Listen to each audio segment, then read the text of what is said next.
अस्सलामुअलैकुम स्टूडेंट, उम्मीद करती हूँ आप सब खैरियत से होंगे। This is me Umme ऐमान। Student, हम अपना एक्सरसाइज क्वेश्चन सॉल्व कर रहे थे from chapter number 2 solving a biological problem. ये हमारा नोट्स है। ये नोट्स मैंने बनाया है, एमी इंग्लिश सेंटर का ये नोट्स है। अगर आप ये नोट्स परचेज़ करना चाहते हैं तो आप दिए गए नंबर पर कॉन्टैक्ट करें। सरफैज़ आपको तमाम डिटेल जो है वो प्रोवाइड कर देंगे।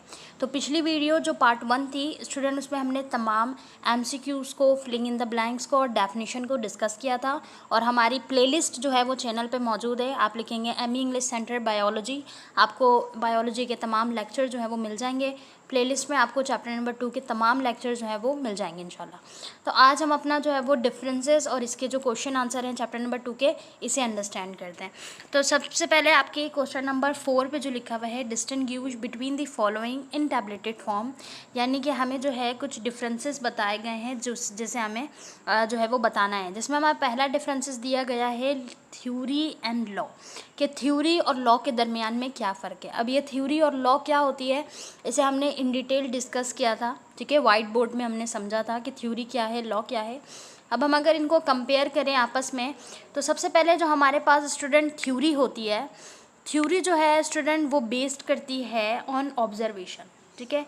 थ्योरी हमारी बेस्ड करती है ऑब्जर्वेशन के ऊपर, जबकि लॉ जो होता है वो बेस्ड करता है फैक्ट के ऊपर। यानी लॉ मींस जो बदले नहीं कभी भी, जो एक फैक्ट है जो आपको बता दिया गया है, जो चेंज नहीं होगा। बट थ्योरी हम अपनी ऑब्जर्वेशन के मुताबिक बताते हैं कि हमने इस प्रॉब्लम में, इस डिज़ीज़ में क्या ऑब्ज़र्व किया है, तो फिर उस पर हम अपनी थ्योरी यानी अपना इंटेलिजेंट गैस बताते हैं, उसे हम थ्योरी कहते हैं। दूसरी चीज़, थ्योरी जो होती है आपकी वो टेस्टेबल होती है, उसे एक्सप्लेनेशन देने से पहले टेस्ट किया जाता है, ठीक है। और जो हमारे पास लॉ होती है वो भी टेस्टेबल होती है, बट इसमें ये फ़र्क होता है कि लॉ जो है वो प्रूवन होती है, मतलब वो बिल्कुल प्रूव होती है, उसे साबित किया जा चुका होता है। लेकिन थ्योरी को जो है अभी प्रूफ करना बाकी होता है, ठीक है। थ्योरी हमारे पास जो होती है वो अभी प्रूव नहीं होती, नॉट बीन प्रूवन, जबकि हमारे पास लॉ जो होता है वो प्रूवन होता है, ठीक है। थ्योरी इज़ एक्सप्लेमेंट्री, यानी कि थ्योरी को एक्सप्लेन किया जाता है, बयान किया जाता है, अच्छे तरीके से समझाया जाता है। जो इंटेलिजेंट गैस आपने रखे हैं उसके ऊपर, जो आपने अपने मुशाहिदे, अपनी ऑब्जर्वेशन की है उस डिज़ीज़ के ऊपर, उसे आपको अच्छे से समझना होता है, फिर आगे एक्सप्लेन करना होता है। लेकिन जो हमारा लॉ होता है वो डिस्क्रिप्टिव होता है, एक ही बार बयान किया जा चुका होता है, ठीक है, इसीलिए हम उसे लॉ बना चुके होते हैं। उसके बाद इनका डिफरेंस ये है कि थ्योरी जो होती है वो हमारे पास कोई ना कोई एविडेंस मांगती है, ठीक है, यानी कि प्रूफ मांगती है कि आप कोई ना कोई अपना एविडेंस दो कि आपने जो थ्योरी पेश की है। फॉर एग्ज़ाम्पल, आपकी बुक में जो एग्ज़ाम्पल है कि हमारे पास जो मलेरिया है, मलेरिया किसकी वजह से कॉज हुआ था, प्लाज्मोडियम की वजह से, कि हमारे पास जो फीमेल मस्कीटो ने काटा, उसके बाद आपके जितने भी मलेरिया पेशेंट हैं उनके ब्लड सेल में प्लाज्मोडियम जो है वो बढ़ना शुरू हो गए थे। तो आपने उसका एविडेंस दिया, सिर्फ थ्योरी के बाद एविडेंस दिया, उसके बाद ही वो प्रूव हुई है। लेकिन जो हमारे पास जो हमारे लॉ होती है, लॉ की जो एविडेंस होता है वो एज अ रिज़ल्ट की सूरत में होती है, जो कि सपोर्ट करती है, ठीक है, यानी उसके जो प्रूव होते हैं वो उस लॉ को सपोर्ट कर रहे होते हैं। इसके अलावा थ्योरी और लॉ को समझने के लिए आप इसके क्वेश्चन से समझ सकते हैं कि जो आपका आंसर होगा ये होगा कि व्हाट हैपन, कि मतलब आपकी थ्योरी आपका एंड में इस चीज़ का आंसर दे रही होगी कि असल में हुआ क्या है, इस डिज़ीज़ का जो है वो रीज़न क्या है, ये क्यों हुई है, इसकी ऑब्जर्वेशन क्या हुई है, ठीक है। लेकिन लॉ में क्या होता है कि आपको ये जवाब मिल रहा होता है कि ये हुआ किस तरीके से, ठीक है, कैसे हुआ है, हाउ डज़ इट हैपन, ये कैसे हुआ है। तो ये फ़र्क है हमारे पास लॉ का और थ्योरी का, ठीक है। तो थ्योरी जो है सबसे पहले ऑब्जर्वेशन में होती है, लॉ आपकी फैक्ट होता है, इसे हम एक्सप्लेनेशन करते हैं, ठीक है, इसका प्रूफ मांगता है। लेकिन ये जो लॉ होती है वो पहले से प्रूव होती है। ये एक्सप्लेमेंट्री होती है थ्योरी, लेकिन लॉ हमारे पास डिस्क्रिप्टिव होता है। थ्योरी एविडेंस मांगती है, लेकिन लॉ जो है वो अपने रिजल्ट से सपोर्ट करता है, प्रूव करता है। थ्योरी का लास्ट रिजल्ट ये होता है कि हमें ये चीज़ मालूम करनी पड़ती है कि ये कैसे हुआ, जबकि लॉ हमें ये बताता है कि ये किस तरीके से हुआ है। और थ्योरी में हम सवाल करते हैं कि ये क्या हुआ है, जबकि हमें लॉ बोलती है कि ये किस तरीके से हुआ है, ये एक्सप्लेन करती है। दूसरा डिफरेंसेस जो हमसे पूछा गया है that is deductive and inductive reasoning, कि हमने पढ़ी थी कि रीजनिंग दो तरीके की होती है। The first one is deductive reasoning, other one is inductive reasoning. अब ये इन दोनों का क्या डिफरेंस है यार, ये इंपॉर्टेंट है, ये डिफरेंस आप लाजमन याद कीजिएगा, मे बी ये आपके पेपर में जो है ना मस्ट आ जाए, तो ये इंपॉर्टेंट है, आपने ये वाली जो डिफरेंसेस है इसको लाजमन याद करना है। अब इसके डिफरेंसेस में हमसे क्या पूछा गया है उसे डिस्कस करते हैं। सबसे पहली चीज़, हमारे पास जो reasoning follows from general to specific, जो जनरल से बात स्पेसिफिक की तरफ जाए वो डिडक्टिव है। बिल्कुल इसके अपोजिट हमारे पास जो general principle from specific observation की तरफ आए, that is are inductive reasoning. उसके बाद conclusion is more special than the information. Conclusion कहते हैं खुलासे को, कि आपके पास जो नतीजा निकला है, जो खुलासा निकला है, वो बहुत ही ज़्यादा स्पेशल होता है इन्फॉर्मेशन से, विच मीन्स कि आपको जो इन्फॉर्मेशन दी गई थी उससे ज़्यादा इंटरेस्टिंग आपका कंक्लूजन निकलता है। ठीक है, conclusion is more general than information. Conclusion इसकी नॉर्मल होती है, ठीक है, कि आपको जो नतीजा निकला है, विच मीन्स कि इन्फॉर्मेशन में ही आपको इतना ट्विस्ट पता चल जाता है कि है क्या, रीज़न क्या, वजह क्या है, तो कंक्लूजन भी सिमिलर उसकी तरह होती है। ठीक है, लेकिन समटाइम्स हम कुछ ऐसी चीज़ें, फॉर एग्जांपल अगर हमने, तो हम ऐसी किताब पढ़ रहे होते हैं समटाइम जो कि जिसकी इन्फॉर्मेशन हमें इतनी ज़्यादा नहीं लगती, लेकिन एंड मौके पे जब हम रिजल्ट में, उसके कंक्लूजन में, उसकी समरी में पहुंचते हैं, तो हमें पता चलता है सम अप करने पे कि अच्छा इस स्टोरी का असल खुलासा ये है, तो वो ज़्यादा इंटरेस्टिंग होती है एज़ कम्पेयर टू इंडिडक्टिव रीजनिंग की अगर बात करें, तो उसमें स्टोरी में ही आपको इतनी सारी चीज़ें समझ आ जाती है कि आप कंक्लूजन में जो है वो ईजिली बता देते हैं कि भाई स्टोरी में ये था, तो नतीजा खैर इसका ये निकला है। ठीक है, तो इसकी जो है ना उसका फ़र्क है कि ये कंक्लूजन पहले ज़्यादा जो है वो इतनी इंपॉर्टेंट नहीं होती इंट्रोडक्टिव में, क्योंकि उसकी इन्फॉर्मेशन जो है वो हम पहले डिस्कस कर लेते हैं। अदरवाइज तीसरी जो हमारे पास डिफरेंसेस है, that is more difficult to use mainly in logical problems. Deductive थोड़ी डिफ़िकल्टी फेस करनी पड़ती है डिडक्टिव में, क्योंकि वो लॉजिकल प्रॉब्लम्स को सॉर्ट आउट करती है। इन डिडक्टिव जो हमारे पास रीजनिंग है, use often in everyday life fast and easy, जबकि हमारे पास जो एवरीडे लाइफ में, जो हमारी जो रेगुलर लाइफ में रूटीन्स में जो तमाम चीज़ें होती हैं, फास्ट एंड ईजी तरीके से उसे बता रही होती है। इसके अलावा इसकी एग्जांपल्स कुछ हमें दी गई है, एग्जांपल से आपको मज़ीद क्लियर होगा कि एग्जांपल में हमारे पास लिखा है, if all organism are made up of cells. ये बात हम सबको पता है कि तमाम लिविंग ऑर्गेनिज्म सेल से बने हैं, एंड ह्यूमन आर ऑर्गेनिज्म, एक ह्यूमन बीइंग भी ऑर्गेनिज्म है मेड अप ऑफ सेल, और वो भी सेल से बने। सही है, all organism made up of cell based on your of finding from a biologist. अब देखें ये बात हमें कैसे पता चली, ये बात हमें बायोलॉजिस्ट की मदद से पता चली। सही है, उसके अलावा हमारे पास क्वेश्चन नंबर 5 जो है, उसके write short answer to find following question, ये हमारे पास जो है क्वेश्चन आंसर है। सिर्फ शॉर्ट है, इस बुक में डिस्क्रिप्टिव डिटेल जो है वो क्वेश्चन नहीं पूछे गए, क्योंकि ये इस चैप्टर में आपकी कोई ऐसी टॉपिक ही नहीं था जिसमें डिटेल क्वेश्चन बनाया जा सके। तो आपके पेपर में भी इस चैप्टर से फ़िलहाल कोई क्वेश्चन इतने ज़्यादा इंपॉर्टेंट नहीं है, बट जो डेफिनेशंस है और डिफरेंसेस है वो आपके एग्जाम्स में आ सकती हैं, तो ज़्यादा फोकस डिफरेंसेस और डेफिनेशन को करें। ठीक है, बाकी अब टॉपिक को अच्छा सा समझा होगा तो फिर आपका ये क्वेश्चन भी इंशाल्लाह हल हो जाएगा, और इस चैप्टर में से कोई लॉन्ग क्वेश्चन नहीं आता। क्वेश्चन नंबर 1 हमसे पूछा गया है, theory is highly reliable scientific explanation why, which means के सवाल थोड़ा सा आगे पीछे हो गया है, सवाल ही आपकी बुक में ये लिखा था, लेकिन सवाल वैसे होना चाहिए, why theory is highly reliable scientific explanation, कि क्यों थ्योरी जो है वो इतनी हाईली रिलायबल कहते हैं बहुत ही ज़्यादा यकीन वाली। ठीक है, जैसे हम कहते हैं डॉलेंस रिलायबल है, विच मीन्स के डॉलेंस पे बहुत ज़्यादा भरोसा किया जा सकता है। एग्जाम्पल थी एज़ यूजुअल, ये कह रहे हैं कि यहाँ पर जो साइंटिफिक एक्सप्लेनेशन होती है स्टूडेंट, वो हमारे पास हाईली रिलायबल होती है, विच मीन्स कि उस पर ज़्यादा से ज़्यादा भरोसा किया जा सकता है। क्यों, रीज़न ऐसा क्यों है, क्यों हम हर किसी की थ्योरी को जो है वो भरोसा क्यों नहीं कर सकते, सिर्फ साइंटिफिक थ्योरी को हम जो है वो क्यों इतना ज़्यादा भरोसा देंगे या भरोसा करेंगे उस पर। तो उसका रीज़न लिखा है कि scientist use the word theory in a very different way, कि साइंटिस्ट जो इस्तेमाल करते हैं लफ्ज़ थ्योरी का, वो एक बहुत ही मुख्तलिफ और मुनफरिद अंदाज में बयान करते हैं। मतलब कि साइंटिफिक की जो थ्योरीज़ होती है और well tested and highly reliable, यानी कि वो बहुत ही ज़्यादा टेस्ट करने के बाद, बहुत ही ज़्यादा चेक करने के बाद पेश की जाती है। Scientific explanation of natural phenomena the unify many repeated observation and data collected from lots of experiment.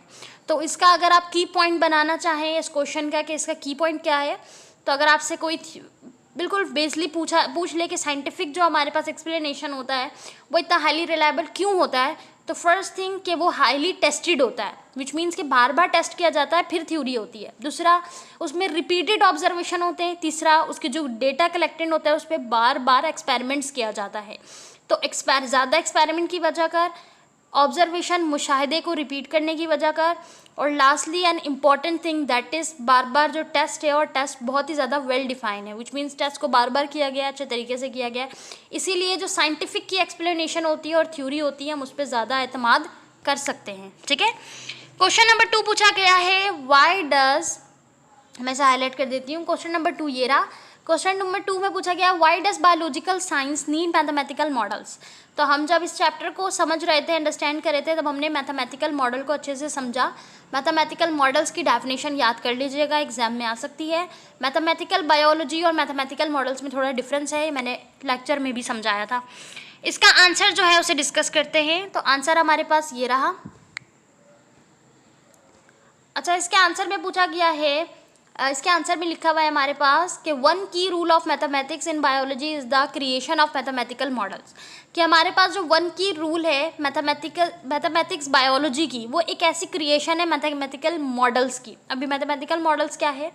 There are equation of formulas that can predict और describe natural occurrence such as organisms behaviour. अब यानी कि आपके जो organisms behaviour है, ठीक है, ये है इसकी की पॉइंट इसके आंसर के, कि organisms behaviour patterns, population change है, ठीक है, टाइम, स्ट्रक्चर ऑफ प्रोटीन, ये तमाम चीज़ें जो है ये हमें किस तरीके से पता लगी, और इनको मेजर करने के लिए इनमें बहुत सारे फॉर्मूले इस्तेमाल किए जाते हैं जो कि हमें किसकी मदद से मिलेंगे? मैथमेटिक्स की मदद से, ठीक है। तो हमने बायोलॉजी में भी पहले जो है वो स्टार्ट के जो हमारे चैप्टर उसमें ये डिस्कस किया था कि हमारे पास relationship of biology with other sciences में ये बात हमने समझी थी कि बायोलॉजी जो है वो एक इंटरडिसिप्लिनरी साइंस है, ठीक है। तो इंटरडिसिप्लिनरी साइंस विच मीन्स कि वो बाकी साइंसेस के साथ रिलेट करती है, जैसे बायोफिजिक्स है, बायोकेमिस्ट्री है, बायो इकोनॉमिक्स है, उसके अलावा हमारे पास बायोमेट्री है। तो बायोमेट्री विच मीन्स बायोमैथमेटिक्स। तो यानी कि जब हम इसमें मैथमेटिक्स के रूल को, फॉर्मूला को, ठीक है, उसकी इक्वेशंस को इस्तेमाल कर रहे हैं, ठीक है। तो इसलिए हमारे पास जो है वे बहुत ही ज़्यादा इम्पॉर्टेंट है, हमारे पास बहुत ज़्यादा ज़रूरत पड़ती है मैथमेटिकल्स मॉडल्स की, ठीक है। तो ज़रूरत क्यों पड़ रही है? रीज़न ये है कि हमें किसी भी पॉपुलेशन का मालूम करना हो, इंडेंजर स्पेशी का मालूम करना हो, किसी बैक्टीरियल ग्रोथ का मालूम करना हो, एंड सो ऑन। तो इसलिए हमें मैथमेटिकल्स मॉडल्स की ज़रूरत पड़ती है, क्योंकि मैथमेटिक्स नहीं होगी तो आप कैसे किसी ऑर्गेनिज्म की हाइट का बताओगे, कैसे किसी ऑर्गेनिजम्स के जो है आप डेटा कलेक्ट कर पाओगे, डिजीज़ का डेटा कलेक्ट कर पाओगे। तो उसमें भी मैथ्स की ज़रूरत बहुत ज़्यादा पड़ती है। अच्छा, इंडेंजर स्पेशी को थोड़ा यहाँ पे समझ लेते हैं। इंडेंजर स्पेशी क्या होती है? इंडेंजर स्पेशी वो स्पेशी जो रिस्क में हो, ठीक है। अगला जो हमारा चैप्टर है बहुत इंटरेस्टिंग चैप्टर है बायोडाइवर्सिटी, उसमें हम इंडेंजर स्पेशी को अच्छे से समझेंगे मजीद। अच्छा, आगे लिखा है question number 3 that is draw a chart showing steps involve in biological models. यानी कि हमें जो है ये चार्ट ड्रॉ करना है बायोलॉजिकल मॉडल्स, या फिर आप कह लें जो हमारे पास बायोलॉजिकल मेथड है जिससे हम इस्तेमाल करते हैं किसी भी बायोलॉजिकल प्रॉब्लम्स को या डिजीज़ को सॉल्व करने के लिए। तो वो चार्ट हमें ड्रॉ करना है, ठीक है। तो इस चार्ट को भी बनाना सीखे, ये भी आ सकता है एग्जाम में। तो हमारे पास सबसे पहली चीज़ बायोलॉजिकल प्रॉब्लम, कि आपके पास कोई भी प्रॉब्लम हो, कोई भी डिजीज़ हो, ठीक है, तो उसे हम पहले लिखेंगे कि बायोलॉजिकल प्रॉब्लम है। फिर हम क्या करेंगे? ऑब्जर्वेशन करेंगे। ऑब्जर्वेशन किसकी मदद से? प्रीवियस नॉलेज की मदद से। फॉर एग्जाम्पल, अब हम एग्जाम्पल को लेते हैं कि यहाँ पर हमारे पास जो है कोविड हुआ, तो कोविड जो है, जो हमारे पास कोरोना वायरस है, ये एक बायोलॉजिकल प्रॉब्लम है, ये एक डिजीज़ है। जब ये फैला तो हमें इसके बारे में जब मालूम हुआ, हमने रिसर्च की, जब हमारे डॉक्टर्स ने, हमारे जो केमिस्ट हैं या बायोलॉजिस्ट हैं, उन्होंने इसके ऊपर रिसर्च की, ऑब्जर्वेशन की, मुशाहिदा किया, किसकी मदद से? प्रीवियस नॉलेज की मदद से। अब वो प्रीवियस नॉलेज क्या है कि उन्होंने देखा कि हमारे पास वो तमाम पेशेंट जिनको ये डिजीज़ है, ये मसला है, उन्होंने देखा कि उनमें क्या क्या चीज़ें उन्होंने जो है वो ऑब्ज़र्व की कि भाई इन्हें फ़ीवर हो रहा है, फिर इनकी कंडीशन ऐसी हो रही है, फिर इस तरीके से इतने टाइम बाद पर्सन की डेथ हो जा रही है, कितना सर्वाइव कर पा रहा है, कितना नहीं कर पा रहा। इनिशियल स्टेज में इस तरीके से प्रीवियस नॉलेज लेके मज़ीद चीज़ों को ऑब्ज़र्व किया। ऑब्ज़र्व करने के बाद उन्होंने अपनी hypothesis the. Hypothesis which means अपना इंटेलिजेंट गेस लगाना स्टार्ट किया। इन द लास्ट उन्होंने अपनी हाइपोथेसिस को एक्सप्लेन किया। तो हाइपोथेसिस को एक्सप्लेन जब करेंगे तो दो रीज़न होंगे, या तो वो हमारे पास डिडक्टिव होगा या तो इंडिडक्टिव होगा, राइट। यानी कि या तो स्पेसिफिक टू जनरल होगा या जनरल टू स्पेसिफिक होगा। इसके बाद हम जो है जब ये प्रूव हो जाएगी, हमारी हाइपोथेसिस समझ आएगी, तो फिर हम क्या करेंगे? उसके ऊपर एक्सपेरिमेंट करेंगे, ठीक है, कि हमने जो चीज़ें ऑब्ज़र्व की है उसको हम एक्सपेरिमेंटली प्रूफ करने की कोशिश करेंगे। एक्सपेरिमेंट करने के बाद data collection and data analysis होगा, यानी हमें ग्राफ टेबल बनाना होगा, उसमें प्लॉट करना होगा कितने डिजीज़ कितना फैल चुका है, कितने पेशेंट हो चुके हैं हमारे पास, ये तमाम चीज़ें हमें एनालाइज करना पड़ेगा। फिर हम देखेंगे कि ये हमें हमारा जो डेटा है वो हाइपोथेसिस को सपोर्ट कर रहा है या नहीं। जैसे फॉर एग्जांपल आपने बनाया कि 90% है ये डिजीज़ फैल चुका है, किस तरीके से फैला है, कैसे नहीं फैला, हाइपोथेसिस आपका कुछ और बता रहा है, तो फिर वो सपोर्ट नहीं होगा, ठीक है। तो फिर हमने क्या करना होगा, नए हाइपोथेसिस को बनाना होगा, फिर अगेन वही प्रोसीजर, ठीक है। लेकिन अगर हमारी हाइपोथेसिस सपोर्ट हो गई तो फिर हम थ्योरी की तरफ जाएंगे, थ्योरी बयान करेंगे। और मैंने आपको अभी बताया कि थ्योरी हमें well defined, well tested, repeated observation, lot of experiment के बाद हमारी थ्योरी लॉ की शक्ल इख्तियार करेगी। फिर उसके ऊपर जो मेडिसिन बनाना है, बाकी जो वर्क है, फिर वो हमारे केमिस्ट जो है वो परफॉर्म करेंगे। उसके बाद हमारे पास क्वेश्चन नंबर 4 है, दैट इज व्हाई टेबल और graph necessary for data organization. किसी भी डेटा कलेक्शन को डेटा ऑर्गेनाइज करने के लिए, डेटा बनाने के लिए टेबल और ग्राफ की ज़रूरत क्यों पड़ती है। तो ये क्वेश्चन भी आप लाजमन याद रखिएगा, हो सकता है आपके एग्जाम में आ जाए, सही है, रीजनिंग क्वेश्चन। तो हमारे पास इसका आंसर जो है वो गिवन है, यहाँ पर लिखा हुआ है कि टेबल और graph will be prepared for data organization, कि टेबल और ग्राफ को बनाया जाता है, प्रिपेयर्ड मीन्स बनाना, बनाया जाता है किसके लिए, फॉर डेटा ऑर्गेनाइजेशन, डेटा को ऑर्गेनाइज करने के लिए। क्यों, टू सपोर्ट और रिफ्यूज योर हाइपोथेसिस, कि आपका डेटा, आपका जो ग्राफ है, जो आपकी डेटा ऑफ ऑर्गेनाइजेशन है, या तो वो सपोर्ट करेगी या वो रिफ्यूज़ करेगी। सपोर्ट मीन्स या तो कहेगी कि आपने जो हाइपोथेसिस दिया है वो करेक्ट है, रिफ्यूज़ का मतलब मुस्तरद करना, इनकार कर देना कि भाई आपने जो हाइपोथेसिस दी है इस प्रॉब्लम के ऊपर, वो डेटा कलेक्शन आपका नहीं मान रहा, उसमें कोई ना कोई जो है वो प्रॉब्लम आ रही है। फिर हम अगेन, अभी हमने डिस्कस किया, फिर हम अगेन क्या करेंगे, हाइपोथेसिस करेंगे, सही है, यहाँ पे लिखा है ना कि हम फिर अगेन क्या करेंगे, नई हाइपोथेसिस की तरफ जाएंगे। तो ये किसकी मदद से पता चला, by the help of data organisation,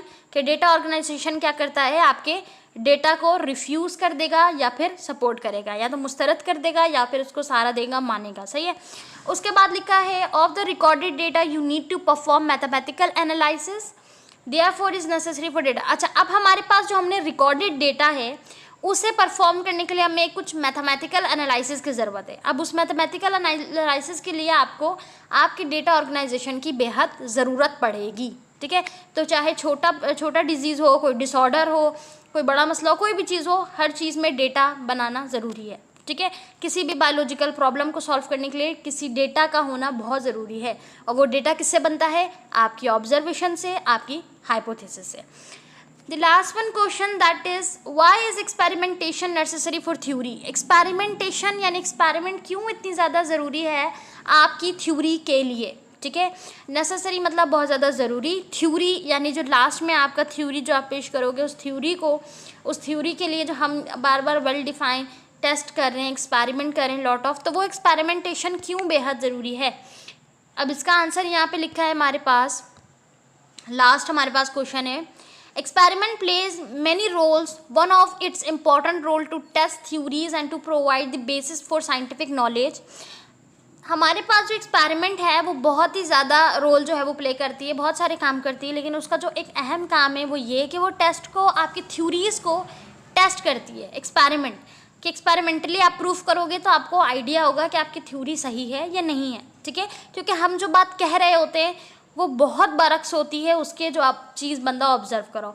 जैसे मिसाल के तौर पे यहाँ पर हमारे पास बहुत से इंसान, हम कंपेयर अगर कर लें तो जो बंदा एक चीज़ को फेस कर रहा है या वर्क कर रहा है या देख रहा है, उस बंदे से बहुत मुख्तलिफ होगा जो सिर्फ देखकर बयान कर रहा है। तो जब तक आप उस काम को खुद नहीं करोगे तो आपको उसकी मेहनत का, उसके वक्त का आइडिया नहीं होगा, ठीक है।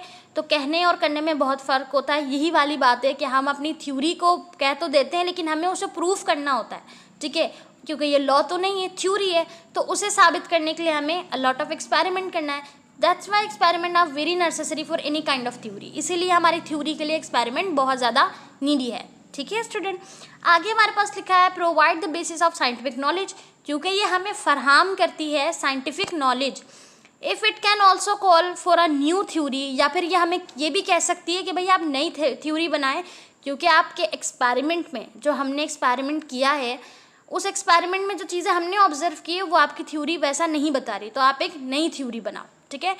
Other by showing that an accepted theory is incorrect और be existing a new phenomena that is needed to experiment. अब अगर वो उसे रिफ्यूज़ करेगी, ठीक है, जिस तरीके से हमारी जो है वो हाइपोथेसिस को रिफ्यूज़ किया किसने, डेटा कलेक्शन ने, एज़ यूजुअल एक्सपेरिमेंट जो है वो किसको रिफ्यूज़ कर देगा, थ्योरी को। एक्सपेरिमेंट सही होगा तो फिर थ्योरी क्लियर होगी, और थ्योरी क्लियर होगी तो फिर लॉ और कंक्लूजन की तरफ जाएगी। तो इसीलिए एक्सपेरिमेंट बहुत ज़्यादा ज़रूरी है। तो ये हमारे पास रहे 5 क्वेश्चन। इसमें मैंने आपको कुछ क्वेश्चन इंपॉर्टेंट बताए हैं। सबसे पहले डिफरेंसेस को ज़्यादा फोकस करें इस चैप्टर में, डेफिनेशंस को बहुत फोकस करें, ठीक है, और अपने क्वेश्चन को अच्छे से समझें। इसमें से कोई भी डिस्क्रिप्टिव यानी कि कोई भी हमारे पास डिटेल क्वेश्चन नहीं आता, ये चैप्टर में ऐसा कोई टॉपिक था नहीं। अदरवाइज जब आप टॉपिक को अच्छे से क्लियर करेंगे तो इंशाल्लाह अगर कोई क्वेश्चन आएगा भी, you are able to solve all this kind of question. कोई भी चीज़, कोई भी सवाल जो ना समझ आया हो आप बिल्कुल पूछ सकते हैं। वीडियो हेल्पफुल रही है तो लाजमन लाइक करें। ये नोट्स मैंने खुद प्रिपेयर किया है, ये कंप्लीट नोट जो है वो आपकी बुक के अकॉर्डिंग है। सिर्फ चैप्टर नंबर 2 ही नहीं बल्कि तमाम चैप्टर इस नोट्स में मौजूद हैं। अगर आप ये नोट्स बाय करना चाहते हैं तो दिए गए नंबर पे कांटेक्ट करें। Thank you so much for watching, take care, अल्लाह हाफिज़।